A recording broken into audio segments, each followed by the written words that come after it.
Je suis camarade d'Aïri Mylène, épouse Soro. En fait, j'étais à Bouaké en 2002 quand la crise a éclaté. La crise en Côte d'Ivoire, qui était d'abord un coup d'État, ensuite une rébellion. Et donc, cette crise m'a trouvée enceinte et j'ai accouché le jour même où la crise a éclaté, difficilement. Et donc après, on ne pouvait pas rester à Bouaké puisque c'était la zone de crise. Et nous avons dû venir à Abidjan après. Et donc j'étais là et c'est là où il y a eu un appel du réseau ouest africain pour l'édification de la femme pour aller mettre en œuvre un projet de lutte contre les violences basées sur le genre. Et c'est à ce moment-là que je me suis engagée sur ce projet pour aller sensibiliser les populations de l'ouest de la Côte d'Ivoire, à Bangolo. Et là, nous avons parcouru près de 97 villages pour sensibiliser les populations, d'abord les femmes, à déclarer leur situation de violence, de viol, et parler aussi aux jeunes, les mobiliser pour qu'ils s'engagent dans la lutte contre les violences basées sur le genre.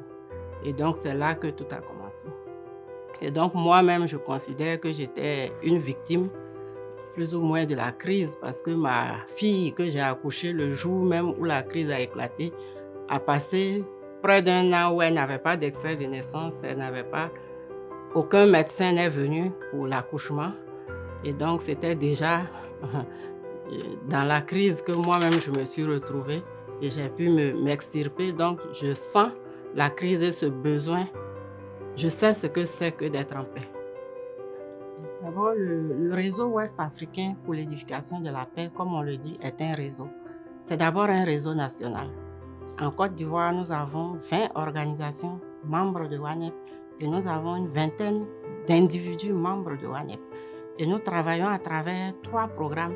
Un programme d'alerte précoce et de prévention des conflits, un programme démocratie, bonne gouvernance et élection, un programme d'éducation à la paix et un programme pour les femmes, pour la promotion des droits des femmes.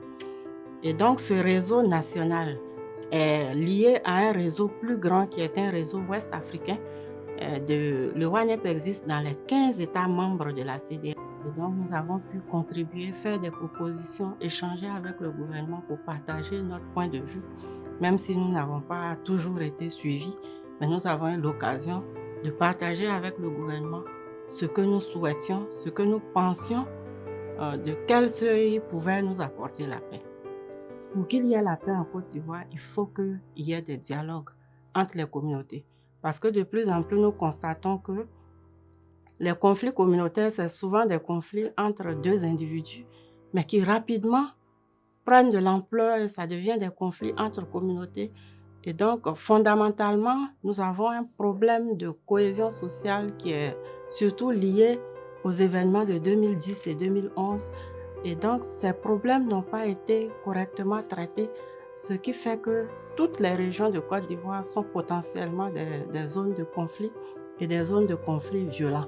Dès qu'il y a un incident, souvent les chefs de village eux-mêmes sont surpris par l'ampleur des événements et par la vitesse avec laquelle les choses évoluent. Et donc, nous y travaillons. Nous sommes déterminés à nous battre pour sauver la paix. D'abord parce qu'il y a trop d'investissements qui ont été faits pour la paix. Et donc, nous n'avons pas envie de revenir en arrière sur cette question. Le WANEP a le lead. Tout ce qui est paix et sécurité, le WANEP est toujours interpellé et nous y travaillons. Les chefs de village consultent les femmes, celles qui sont les gardiennes de la tradition.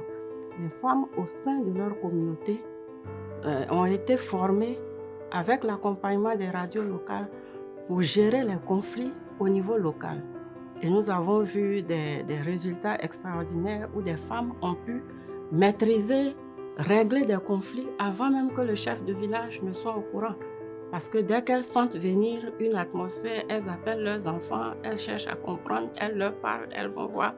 Et nous avons vu l'efficacité que l'engagement des femmes peut avoir à éteindre les conflits au niveau communautaire et à permettre qu'on ne sente pas qu'il y ait des tensions, parce qu'elles travaillent dans la discrétion. Le programme de la paix et de la sécurité approchait les chefs de village. Nous sommes rendus compte que les chefs de village étaient plus ouverts parce que nous leur avons demandé, vous avez des filles et vous avez des hommes. Quand vous devenez vieux, qui s'occupe de vous? Ils ont reconnu que leurs enfants filles s'occupent d'eux mieux que leurs enfants hommes qui ont la charge de leur famille. Et nous leur avons expliqué qu'ils ont plus à gagner à scolariser leurs filles qu'à scolariser leurs garçons. Et donc, au niveau communautaire, au niveau villageois, la transformation se sent. Les hommes comprennent qu'il faut vraiment donner un coup de pouce, traiter les filles au même titre que les hommes. Mais les plus gros défis, malheureusement, se situent au niveau des intellectuels qui sont supposés tout savoir. Ils connaissent la question du genre et autres, mais ils ne sont pas... Il y a comme une certaine hypocrisie, c'est-à-dire ils connaissent le discours. Donc quand on va les voir, oui, c'est bien, c'est très important de positionner les femmes.